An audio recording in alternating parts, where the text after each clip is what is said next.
नमस्कार. ट्रेनमध्ये भेटलेल्या मैत्रिणी यातली एक आठवण.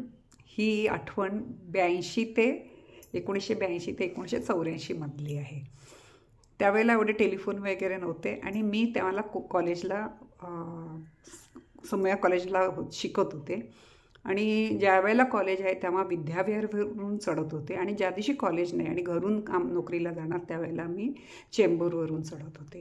त्यावेळेला टिळकनगर रेल्वे स्टेशन झालं नव्हतं. आता ह्या मैत्रिणीचं मला नक्की नाव आठवत नाही आणि 84 नंतर आमची भेटही झाली नाही आणि त्यावेळेला टेलिफोन नसल्यामुळे फक्त ऑफिसमध्ये निघताना वगैरे कधी फोन आम्ही केले असेल तर ही चेंबूरची मुलगी आणि मी विद्याविहारवरून चढल्यावर ही कुर्ला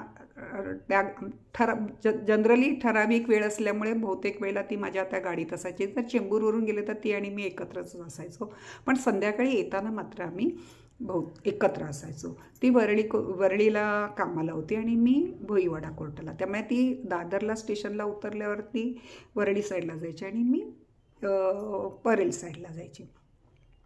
आणि मग तिने मात्र मला अगदी लहान बहिणीसारखं सांभाळलं आणि मग तिने मला तिचा सांगितलेला अनुभव सांगितला की ती कशी फसणार होती आणि अक्षरशः दैव कृपेने ती कशी वाचली हे तिने मला सांगितलं. तर ती ज्या डिपार्टमेंटमध्ये होती त्या डिपार्टमेंटमध्ये तिला म्हणजे ती एकटीच बसायची त्या डिपार्टमेंटमध्ये. तर एक जण तिच्या ऑफिसमधला सतत सकाळ संध्याकाळ तिच्याकडे येऊन बोलून जायचं आणि तिचं वारेमाप कौतुक करायचं, अगदी अकारण म्हटलं तरी चालेल. तर तिलाही कळायचं नाही की हा माझं एवढं, आणि कौतुक कोणाला आवडत नाही, पण तरी तिला ते असं जाणवायचं की ह्या कारणासाठी कौतुक माझं का होतंय असं वगैरे. तिला थोडंसं खटकायचं, पण कौतुक आवडायचं तिला. आणि मग तो कधी कधी सांगायचा की बघ त्या बाईने मला हा शर्ट दिला, हिने मला उद्या हॉटेलमध्ये बोलवलं आहे, तिने मला चहा दिला वगैरे.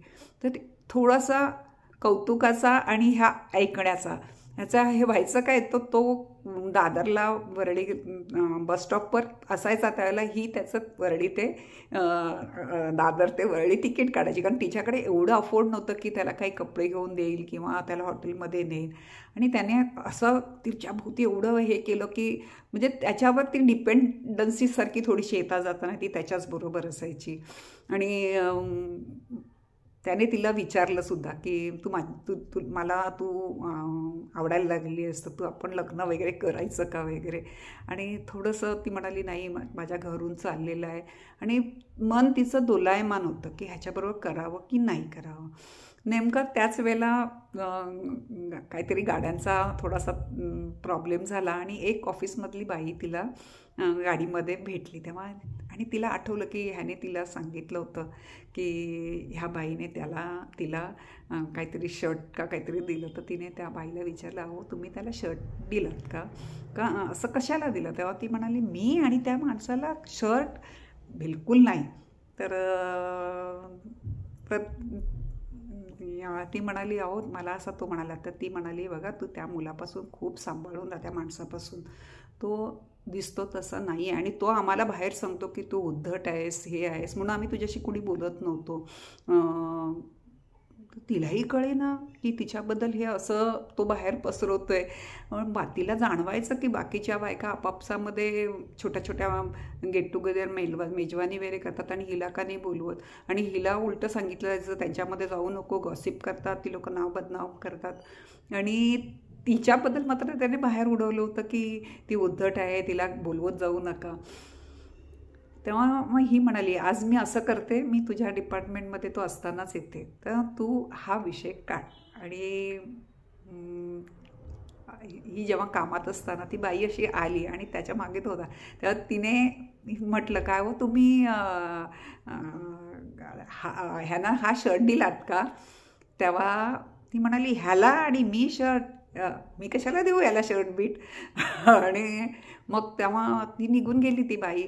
आणि मग व्हायचं सुरू झालं तिला सांगायला, तुला माहीत नाही ती चालूबाई आहे, ती अशी आहे तशी आहे. मी त्या दिवशी तिने मला वाईट नजरेने शर्ट दिला होता आणि मी तिचं ऑफर मी मानली नाही म्हणून ती आता असं खोटं बोलते, तू तिच्यावर विश्वास ठेवू नको वगैरे. आणि मग त्याच्यानंतर मात्र ती खूप सावध झाली आणि तिच्या घरचे ठरवतही होते लवकर लग्न, बघतही होते तिचं. आणि नंतर मग लक्षात आलं की तर ऑलरेडी मॅरिड होता, विधर्मी होता आणि ऑलरेडी मॅरिड होता, तरी तिला फसवायचं होतं. जर चुकून ती त्याचं ऐकून कधी हॉटेलला गेली असती तर तो नेहमी तिला संध्याकाळी निघताना म्हणायचा, चल आपण चहा प्यायला जाऊ, ह्याला जाऊ त्याला जाऊ. आणि ती घरात आई वडील वाट बघतात. आणि आम्हाला त्यावेळेला कुर्ला ते चेंबूरला जायला खूप लिमिटेड गाड्या होत्या. ती गाडी चुकेल ह्या भीतीने ती कधीही तिने हे नाही केलं. आणि थोडक्यात ती मुलगी वाचली.